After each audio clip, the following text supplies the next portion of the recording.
नोएडा में एक खास खबर की तरफ। नोएडा के महागुण मजेरिया सोसाइटी रजिस्ट्री को लेकर एक गंभीर विवाद आया है, जहां निवासियों ने बिल्डर और कंपनी के डायरेक्टर अमित जैन के खिलाफ खुलकर मोर्चा खोल दिया है। खराब रखरखाव, सुरक्षा के लगातार हादसे और रजिस्ट्री न होना निवासियों के लिए परेशानी बन गया है। हमारे सहयोगी डिम्पी कालरा ने वहां जाकर स्थिति का जायजा लिया।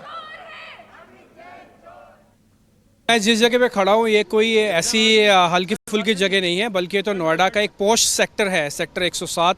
और ये जो मेरे पीछे लोग तख्ती लगे खड़े हैं ना, ये कोई ऐसा नहीं है कि इनके कोई ज़मीनों के कब्जे थे या फिर ऐसा कुछ और मामला था। ये एक्चुअली वो लोग हैं जिन्होंने अपनी गाड़ी कमाई एक बिल्डर के जरिए सौंपी, अपने सपनों का घर उनके आंखों से देखा, लेकिन अनफॉर्चुनेटली इतने साल निकल जाने के बाद भी आज भी अपने आशियाने को लेकर बैठ तो रहे हैं, बातचीत तो हो रही है, लेकिन ना तो दस्तावेज पूरे हैं ना ही सर्विसेज पूरी है। तो आप ये देख पा रहे हैं जो इस समय शोर शराबा हो रहा है वो इसी वजह से हो रहा है। और एक काम करते हैं, नवीन जी से पता कर लेते हैं। नवीन जी जरा पूरा पहले मामला बताओ, क्या है पूरा मामला? भाई साहब, हमारे 6 टावरों में से 2 टावर की ओसी अभी तक नहीं आई। हम बिल्डर से रेगुलरली बात कर रहे हैं और कोशिश कर रहे थे कि सारी चीज़ें आराम से सुलट जाएं और बिल्डर ईमानदारी से काम करना शुरू करे, लेकिन अनफॉर्चुनेटली कुछ बातें ऐसी झूठ पे झूठ, टाइम पे टाइम चीज़ें चलती जा रही हैं। मतलब अब रेजिडेंट का पेशेंस इतना टूट चुका है कि अब वो किसी भी स्थिति में बातचीत पे आना नहीं चाहते। वो कहते हैं आज ही अमित जैन ने जो 2 डिमांडें पेंडिंग हैं, एक एनडीसी लेके आए नोएडा अथॉरिटी से, और दूसरा जो बेनिफिट हमारा इससे रिलेटेड है, लेबर सेस से रिलेटेड जो पेमेंट होनी है, वो लेबर सेस की पेमेंट आज ही कराया, जो बैलेंस 3 करोड़ है। अमित जैन की तरफ से जो पेज फंस रहा है, जो पैसा वो नहीं दे रहा है, वो सबसे पहले लेबर सेस का जो 3 करोड़ रुपया है, अगर वो दे देता है, फिर हम नोएडा अथॉरिटी से बोलते हैं कि जब वो 3 करोड़ दे रहा है उसको ग्रीन ट्रिब्यूनल वाला इंटरेस्ट का बेनिफिट देके हमारे को ओसीसीसी दिलवाई जाए, जो 12 साल से हमारी अटकी हुई है दोनों टावर की।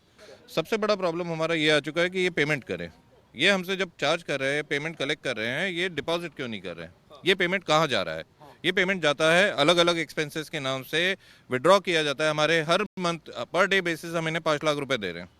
उसके बाद भी हमारे यहाँ मेंटेनेंस नहीं है, बिजली कट जाती है, पानी के कनेक्शन इनने सिर्फ 200-250 ले रखे हैं।